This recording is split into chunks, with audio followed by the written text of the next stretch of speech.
Assalamualaikum warahmatullahi wabarakatuh. Halo semua, halo teman-teman. Jadi gimana setelah menonton pemaparan dari saya tentang bangkitnya kesadaran multimedia, lalu juga tadi teman-teman juga sudah menyaksikan tentang pengenalan mata kuliah ini ya, termasuk nanti bentuk tugas-tugasnya. Lalu terakhir adalah demo program dari contoh skripsi mahasiswa dengan tema multimedia. Nah, gimana? Mulai tertarik dengan mata kuliah ini? Jadi, saya mau menawarkan sesuatu kepada Anda semua. Ini tidak wajib ya, ini bagi yang tertarik saja. Seperti yang sudah kita ketahui bahwa di kelas ini adalah mata kuliah semester 7 ya. Mata kuliah semester 7. Semester depan Anda harus sudah skripsi.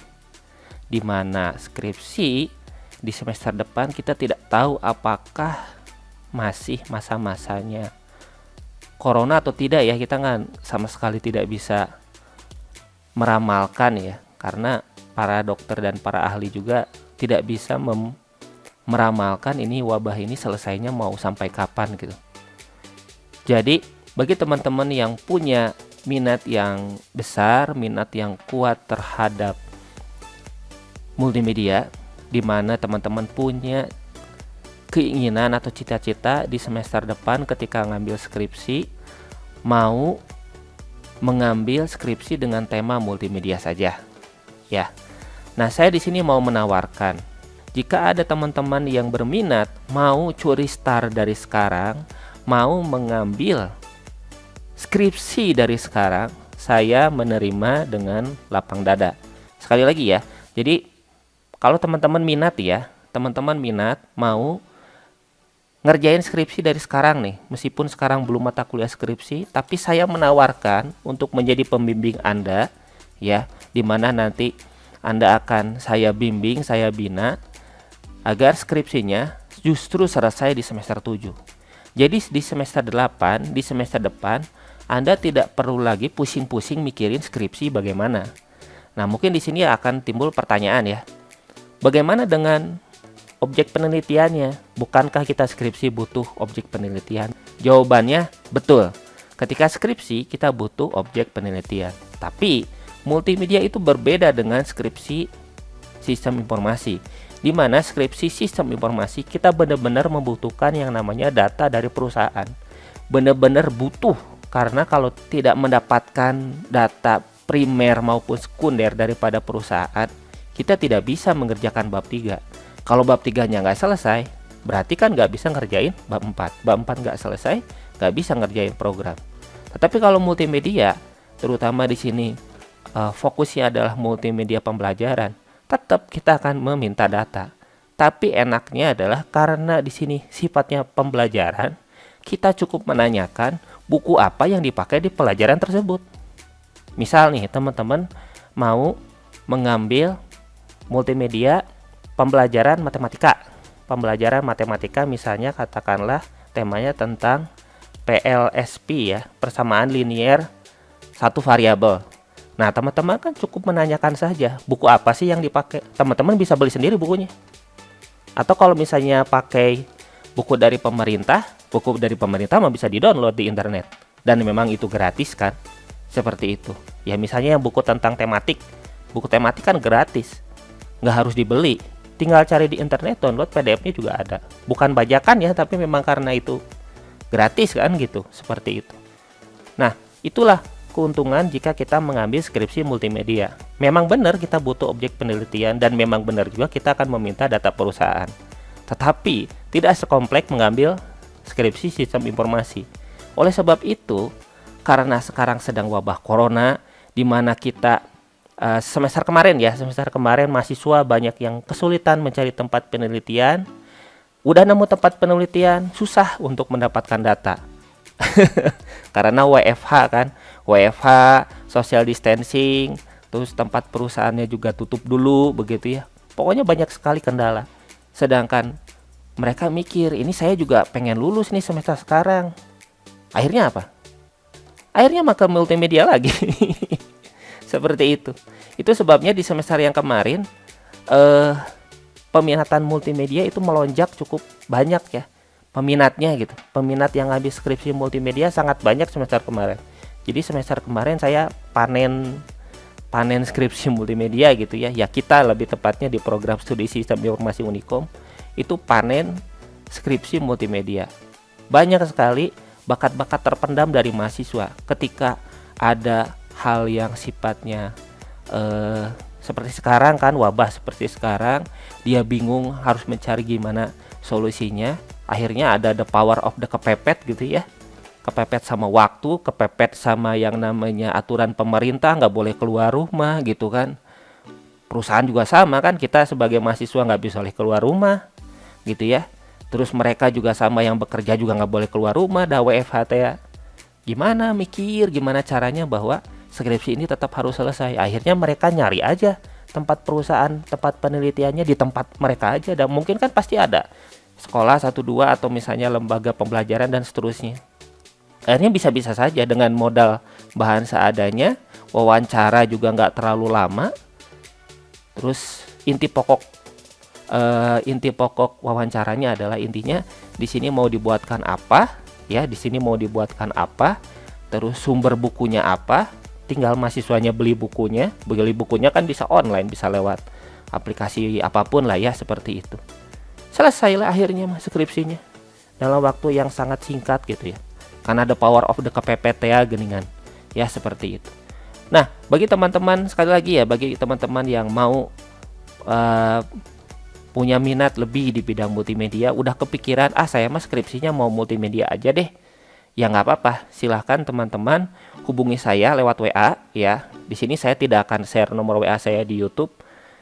Jadi silahkan teman-teman hubungi saya saja lewat WA. Nanti saya akan buat grup khusus, di mana di situ adalah grup calon mahasiswa bimbingan saya untuk semester depan. Ya, dan mereka akan saya didik di mana semester sekarang, semester 7 skripsinya selesai. Seperti itu, ya. Jadi bisa dibilang begini. Kalau misalnya katakanlah belum kebayang sama tempat penelitian juga nggak apa-apa. Misalnya saya belum kebayang gitu ya, aduh tempat penelitiannya apa ya gitu. Peneliti tentang apa ya, nggak apa-apa. Kita bisa memikirkan itu belakangan. Karena yang namanya multimedia itu berbeda dengan sistem informasi. Kalau sistem informasi ketika kita membuat program itu hanya bisa digunakan untuk perusahaan itu saja. Tapi kalau multimedia mah enggak. Anda mau membuat pembelajaran apapun, kalau yang namanya multimedia, maka pembelajaran itu bisa digunakan oleh siapapun. Itulah enaknya multimedia. Makanya bisa jadi kita tuh bikin program dulu, baru nyari tempat penelitian. Bisa kayak gitu kalau multimedia mah. Kalau sistem informasi nggak bisa. Sistem informasi nggak bisa kayak gitu. Kenapa? Karena tiap perusahaan pasti beda kasus, beda keinginan gitu. Beda laporan, beda desain laporan dan seterusnya. Makanya satu program hanya bisa digunakan untuk satu perusahaan. Itu sistem informasi. Sedangkan kalau multimedia, satu pembelajaran bisa digunakan oleh semua orang. Gitu. Bisa digunakan untuk semua sekolah. Anda nyari tempat penelitiannya, belakangan programnya selesai duluan, nggak apa-apa. Itu sah-sah saja kalau multimedia. Karena pada dasarnya ya, kalau kita membuat pembelajaran multimedia, kan pelajarannya sebenarnya sama di seluruh Indonesia kan? Iya kan? Bedanya cuma buku yang dipakai aja. Ya, kecuali mungkin tematik ya. Kalau tematik sama semua gitu kan, seluruh Indonesia sama semua gitu ya. Begitu.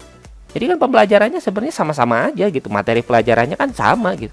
Nggak ada bedanya sama sekali. Itulah enaknya multimedia. Makanya semester kemarin wajar panen gitu. Mahasiswa udah pada ngambil multimedia semua banyaknya. Ya sekali lagi ini cuman opsional ya. Anda kalau tidak tertarik juga nggak apa-apa. Jadi ini hanya penawaran yang sifatnya bagi yang tertarik saja. Satu hal yang ingin saya ingatkan ya. Kalau misalnya teman-teman, kan kita program studinya kan sistem informasi ya. Di sini kan sistem informasi. Nah, teman-teman tuh harus ingat ya bahwa kita tuh harus mempertanggungjawabkan kuliah kita dari semester 1 sampai nanti semester akhir. Salah satu bentuk tanggung jawab mahasiswa di dunia ya, yaitu adalah skripsi kan. Jadi teman-teman harus punya satu kemampuan ya, satu keahlian, satu skill di mana itu bisa dipertanggungjawabkan. ya. Saya sama sekali tidak setuju kalau kita mengandalkan orang lain. Bagi anak sistem informasi dan teknik informatika, yang namanya menyewa programmer itu salah besar. Nyewa programmer itu salah. Bahkan saya berani bilang itu dosa. Bukan hanya saya yang bilang sih, sebenarnya sudah banyak yang mengatakan demikian. Ya. Jadi kalau kita skripsi mengambil sesuatu yang kita tidak pahami, akhirnya kita nanti meminta bantuan orang lain untuk menyelesaikan apa yang menjadi tanggung jawab kita. Itu adalah suatu hal yang tidak baik. Gitu ya. Saya yakin di pemirsa yang sedang menonton pasti pinter-pinter ya. Tapi mungkin saja ada 1-2 orang yang punya pemikiran demikian. Nggak apa-apalah skripsi, emang nggak usah dipikirin dari sekarang. Tinggal nyanti aja nyari programmer gitu ya, seperti itu. Itu salah, Mas. Ya, itu salah kalau dia sistem informasi atau teknik informatika itu salah. Itu dosa. Beda seperti kalau misalnya dia mahasiswa akuntansi. Mahasiswa akuntansi atau mahasiswa misalnya dari pendidikan. Misalnya mahasiswa akuntansi itu ngapain? Akuntansi itu kan salah satu bentuk skripsinya kan bisa membuat sistem kan. Sedangkan dia kan memang tidak diajarkan di kuliahnya gimana caranya ngoding. Nggak diajarin sama sekali, bener-bener blank. Beda sama komputerisasi akuntansi. Nah ini yang saya bicarakan akuntansi doang ya. Jadi ketika dia mau membuat sistem, skripsinya mau membuat sistem, tapi dia tidak bisa membuat sistemnya, dia minta jasa orang lain untuk membuat sistemnya, maksudnya programmer, itu boleh. Itu tidak menyalahi aturan, karena memang jurusan dia, program studi dia memang bukan membicarakan tentang membuat program, tapi bagaimana caranya mengolah akuntansi dengan baik dan benar, kan begitu. Jadi nggak salah kalau misalnya ada anak akuntansi nyewa orang programmer untuk membuat program daripada skripsinya, itu nggak salah.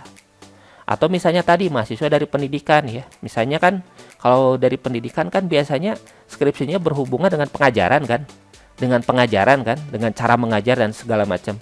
Misalnya katakanlah dia itu lebih fokus kepada matematika.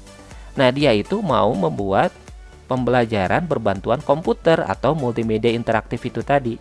Nah di mana dia mencari programmer, ya dia nyari programmer untuk menyelesaikan skripsi punya dia dari sisi programnya, bukan dari sisi draftnya. Dari sisi programnya dia minta bantuan orang lain. Itu nggak salah.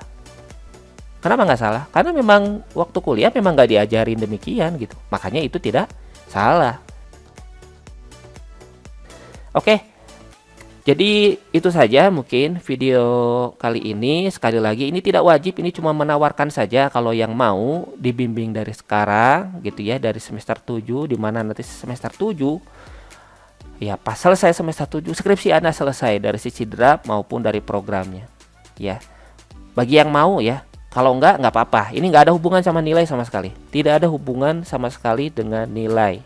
Ya, tidak ada hubungan sama sekali dengan nilai, tapi hubungannya adalah dengan pekerjaan yang lebih dilakukan di semester 7 biar semester 8-nya tidak terlalu riweuh, tidak terlalu pusing gitu ya. Semester 8-nya bisa lebih nyantai ya, karena semester 8 juga kan seperti yang kita tahu di semester 8 juga masih ada mata kuliah yang harus diambil ya, seperti itu. Oke, gitu aja teman-teman, terima kasih atas perhatiannya, mohon maaf jika ada salah-salah kata. Wassalamualaikum warahmatullahi wabarakatuh. Salam programmer dan salam pro gamer.